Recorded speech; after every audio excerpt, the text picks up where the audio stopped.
اعوذ باللہ من الشیطان الرجیم بسم اللہ الرحمن الرحیم۔ آج ماشاءاللہ ہمارا لیکچر نمبر 8 ہے۔ آیت نمبر 41 ٹو 46، آیت نمبر 41 سے لے کر 46 تک بیان ہوگا، اور ماشاءاللہ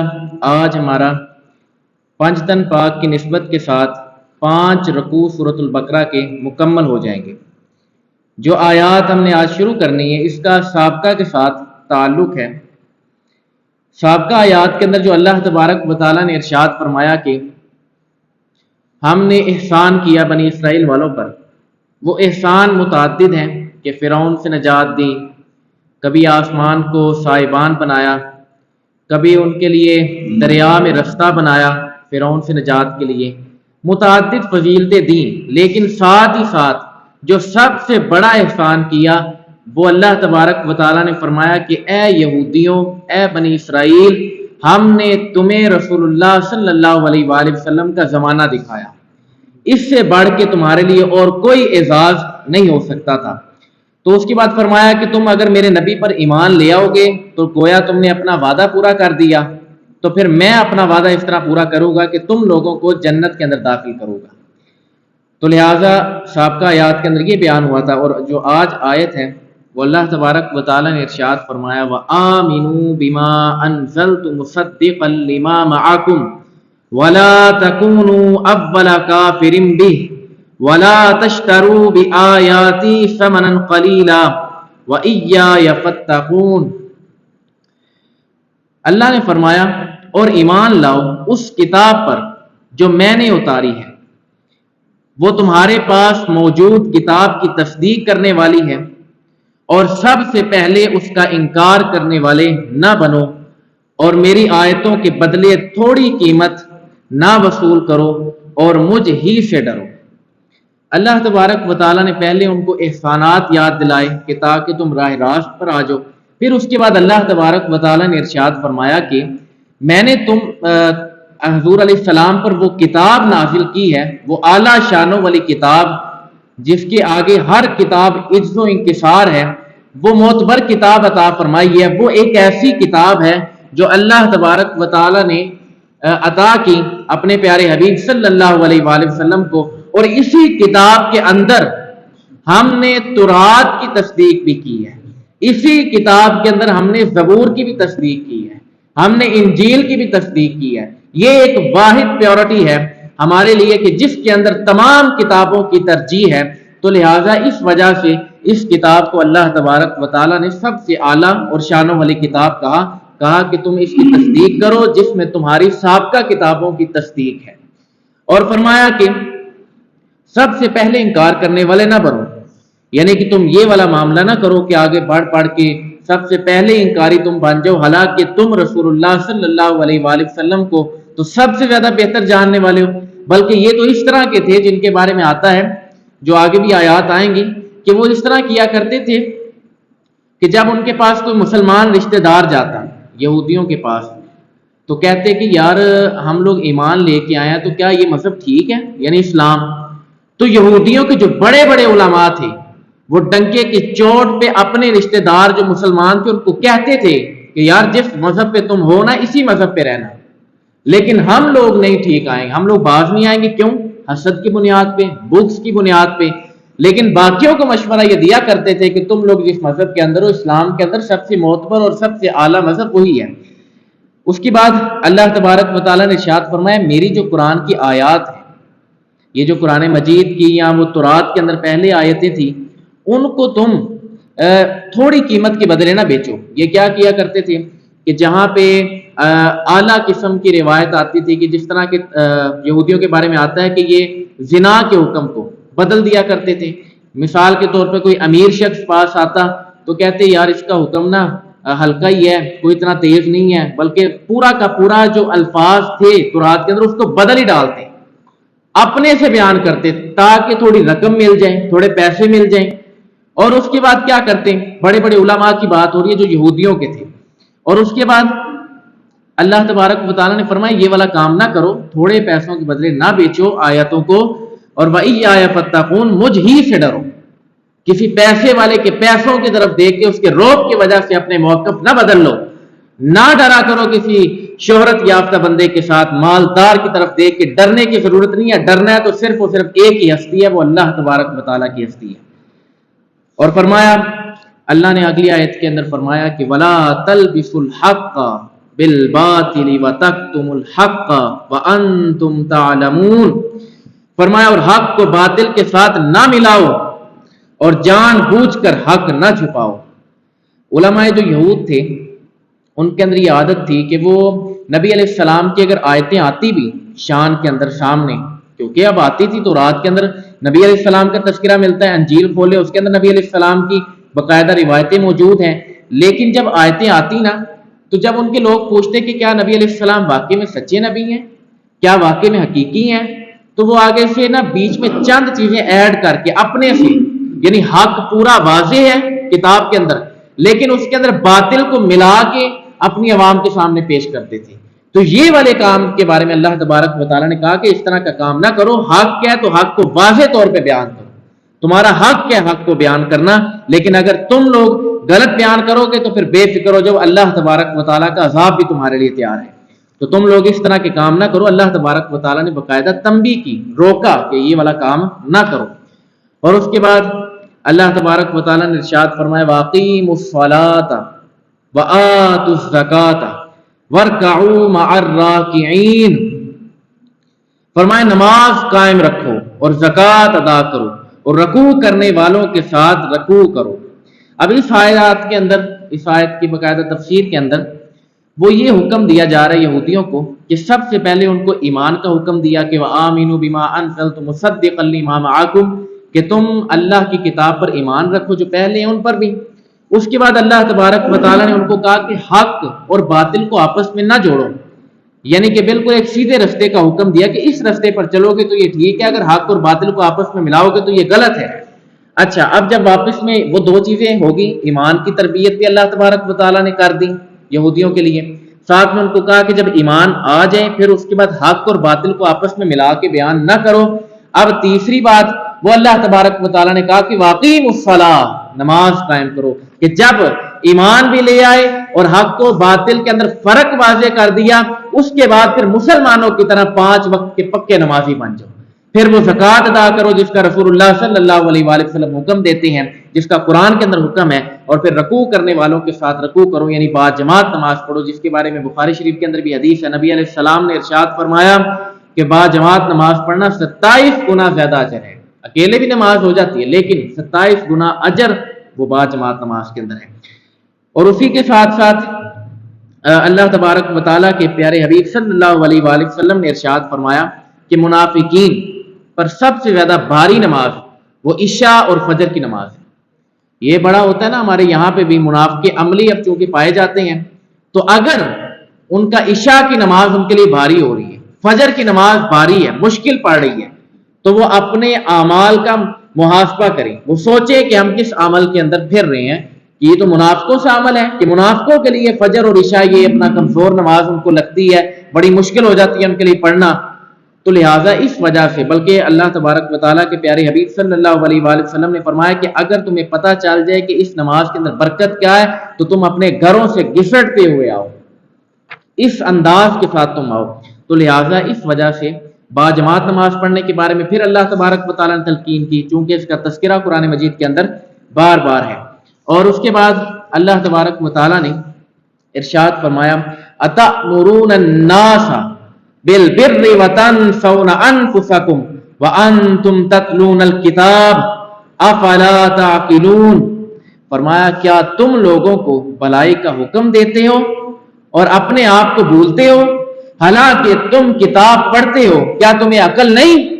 فرمایا تم لوگوں کو تو حق کی بات کر رہے ہو، یا ایھا الذین آمنوا لما تقولون ما لا تفعلون، کہ تم لوگوں کو تو تبلیغ کر رہے ہو لیکن تمہارے اندر عمل نہیں ہے۔ تو اگر یہ والی بات بھی تمہارے اندر پائی جاتی ہے تو تب بھی تمہارا اکمل الایمان مکمل نہیں ہے، ایمان کامل نہیں ہے، کہ پہلے تم اپنے بارے میں تو دیکھو کہ میں کیا کر رہا ہوں۔ بندہ داڑھی رکھی ہے، امامہ پہنا ہے، بڑا جبہ پہنا ہے، لیکن اپنے اندر عمل نہیں، اور جدھر جا کے کھڑا ہو رہا ہے پاس جا کے کہہ رہا ہے کہ اپنا یار حضرت صاحب تو نماز نہیں پڑھتے، یہ نہیں کرتے، وہ نہیں کرتے. تو اس طرح کے کام اگر بیچ میں کیے جائیں کہ بندے کے اندر خود عمل نہیں اور وہ دوسروں کو تبلیغ کر رہا ہے، تو اس کو سوچنا چاہیے کہ پہلے میں اپنے اندر عمل پیدا کروں. بات کے اندر میں اس کے اوپر ایک حدیث بھی سناتا ہوں کہ بالکل تبلیغ کرنے سے رکنا بھی نہیں ہے، اس کے اوپر بھی حدیث موجود ہے. اس آیت مبارکہ کے اندر اللہ تبارک و تعالیٰ نے یہودیوں کو باقاعدہ اس بات پہ تنبیہ کیا ہے کہ ان کے جب کوئی بات کے مسلمان رشتہ دار اور اسلام کے متعلق دریافت کرتے تھے کہ ہمیں بتائیں کہ اسلام کیا ہے، تو وہ کہتے تھے کہ بالکل سچا مذہب ہے، یعنی دوسروں کو تلقین کی لیکن خود عمل نہیں کیا. تو اللہ نے فرمایا تأمرون الناس بالبر وتنسون انفسکم، فرمایا کہ تم لوگوں کو تو ہدایت دے رہے ہو لیکن اپنے اندر خود تم کسی چیز کے اپنے قابل احترام نہیں کر رہے، اپنے آپ کو بھولتے جا رہے ہو. تو فرمایا کہ اس چیز میں تم اپنا خیال رکھو. اور حالانکہ تم کتاب پڑھتے ہو، یعنی تمہارے پاس باقاعدہ کتاب موجود ہے کہ جس کے اندر تمہیں ہر احکامات واضح طور پہ مل جاتے ہیں، اور تمہیں عقل نہیں، یعنی تم اتنی سی بھی اگر عقل رکھتے ہو نا، اتنی سی بھی،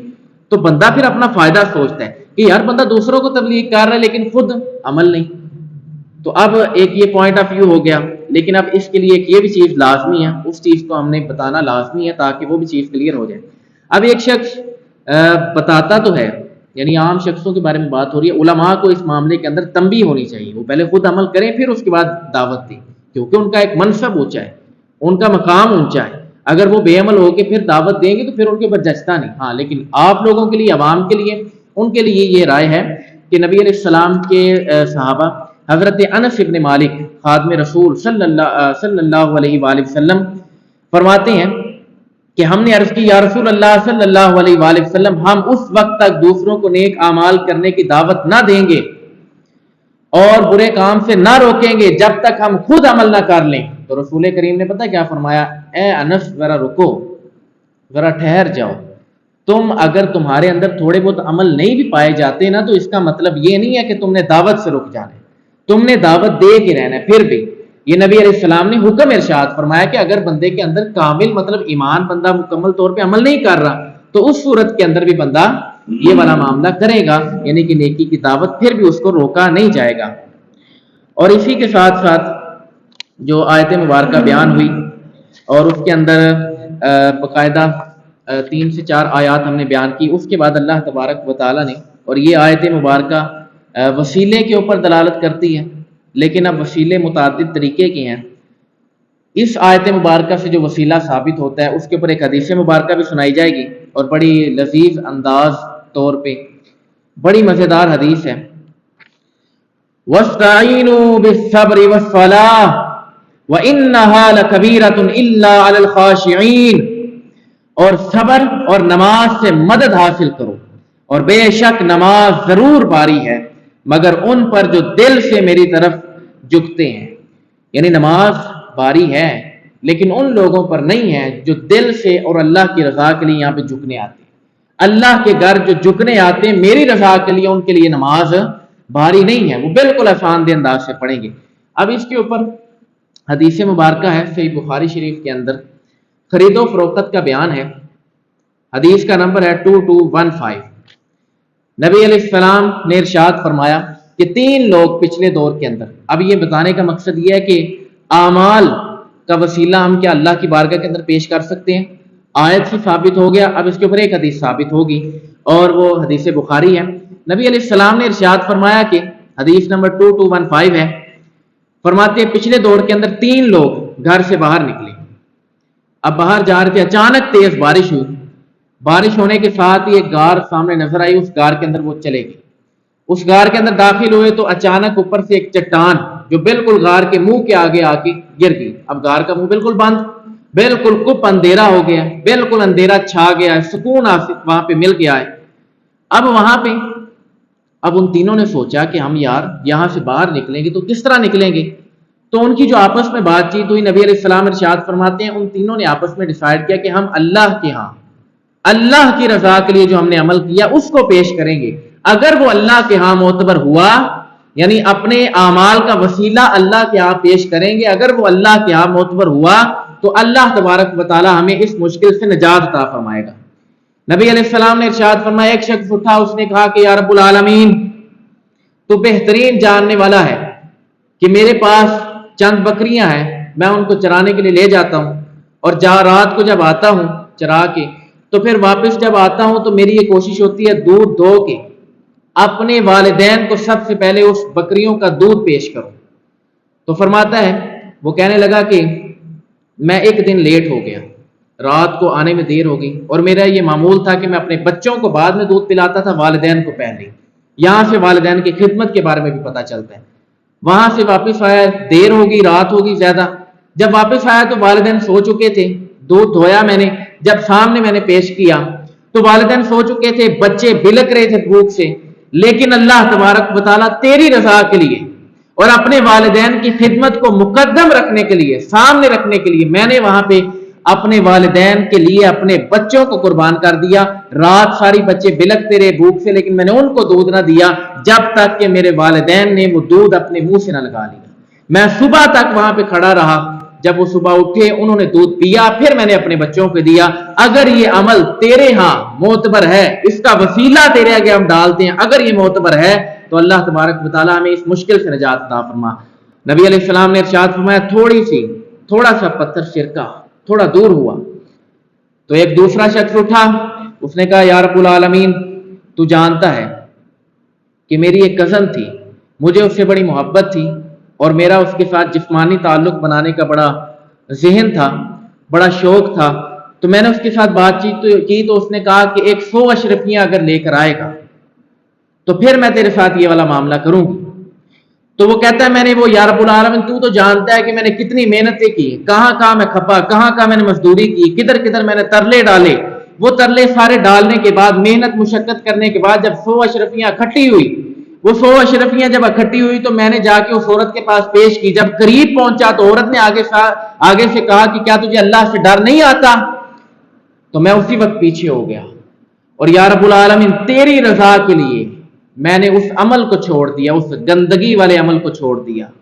یا رب العالمین موقع پورا تھا لیکن تیری رضا کے لیے، اگر یہ عمل تیری بارگاہ کے اندر معتبر ہے تو اس عمل کا وسیلہ پیش کرتا ہوں، یا رب العالمین ہمیں اس مشکل سے نجات عطا فرما۔ نبی علیہ السلام ارشاد فرماتے ہیں آدھا 2/3 وہ سرک گیا پتھر، آگے سے جو چٹان آگے آئی تھی پوری کی پوری وہ سرک گیا پتھر، اور تیسرے شخص نے کھڑے ہو کے کہا یا رب العالمین تو جانتا ہے کسی کا مال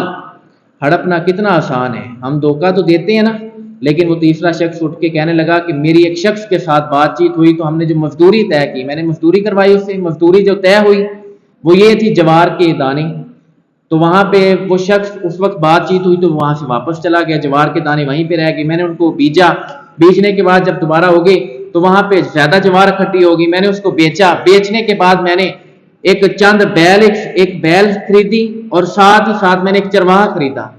ان دونوں کو میں بیچ دیتا، آہستہ آہستہ اس مال کے اندر برکت ہوئی۔ یا رب العالمین وسیع برکت ہوگی، کسی کو مال دینا یہ آپ سب جانتے کتنا مشکل ہے، لیکن وہ کہنے لگا کہ یا رب العالمین میں نے اس کو جب وہاں پہ بیچا تو اس کے اندر برکت ہونا شروع ہوئی، اضافہ ہوا مال کے اندر، مال بڑا وسیع ہو گیا۔ ایک دن وہ شخص آ گیا جس سے میں نے مزدوری کروائی تھی، وہ کہنے لگا او اللہ کے بندے میرا حق تو دے دے، میری مزدوری تو واپس کر دے۔ اب جب اس نے مزدوری کے بارے میں تقاضا کیا تو میں نے کہا وہ فلانی جگہ چلے جا، وہاں پہ تیرا سارا کا سارا مال پڑا ہے، وہ ساری کی ساری تیری مزدوری ہے۔ جب وہ شخص وہاں پہنچا تو وہ کہنے لگا کیا مجھ سے مذاق کرتے ہو، مزدوری تو صرف اور صرف جوار کے چند دانے طے ہوئے تھے اور یہاں پہ تو پورے کے پورے ڈھیر لگے ہیں، انبار لگے ہیں بیلوں کے، انبار لگے ہیں چرواہوں کے،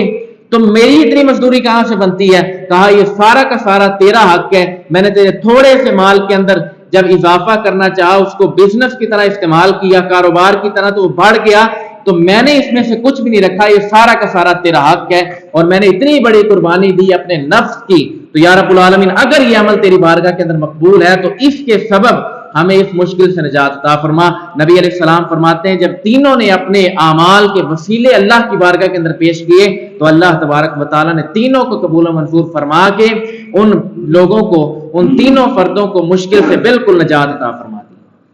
تو یہ بہت بڑا اعزاز ہے، اعمال کا بندہ وسیلہ پیش کر سکتا ہے، یہ باقاعدہ قرآن سے بھی ثابت ہو گیا اس آیت کے تحت، اور اسی آیت کے تحت ہم نے حدیث